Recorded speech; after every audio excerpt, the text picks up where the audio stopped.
हे मंदोदरी, संसार बड़ा विचित्र है। यहाँ पुरुष और स्त्री दोनों की परीक्षा अलग अलग रूप में होती है।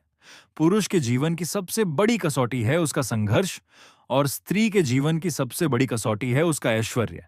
इसलिए कहा गया है कि गरीबी पुरुष को और अमीर स्त्री को नंगा कर देती है। हे मंदोदरी, जब पुरुष निर्धन होता है, जब उसके पास धन, साधन और सामर्थ्य नहीं रहता, तब संसार उसकी ओर घृणा की दृष्टि से देखता है।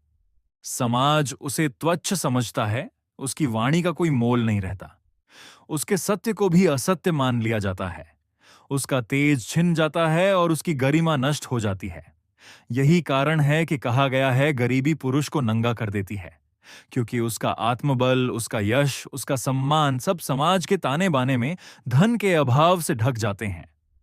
निर्धन पुरुष चाहे कितना भी धर्मात्मा क्यों ना हो, उसके सद्गुणों पर लोग पर्दा डाल देते हैं और केवल उसकी दरिद्रता को देखते हैं।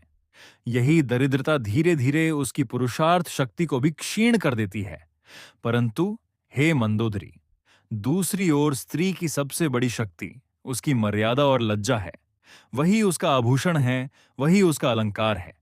लेकिन जब उस स्त्री के जीवन में ऐश्वर्य और अमीरी प्रवेश करती है, और यदि वह उस ऐश्वर्य की चकाचौंध में बह जाती है, तो उसका लज्जा रूपी आभूषण छिन जाता है। अमीर स्त्री को घमंड देती है और घमंड उसके शील को ढक लेता है। जैसे जैसे ऐश्वर्य बढ़ता है, वैसे वैसे उसकी विनम्रता घटती है। धीरे धीरे वह यह भूल जाती है कि उसकी वास्तविक शक्ति उसका सौंदर्य या धन नहीं, बल्कि उसकी मर्यादा है। यही कारण है कि कहा गया है अमीर स्त्री को नंगा कर देती है। वीडियो पसंद आई तो चैनल को सब्सक्राइब करें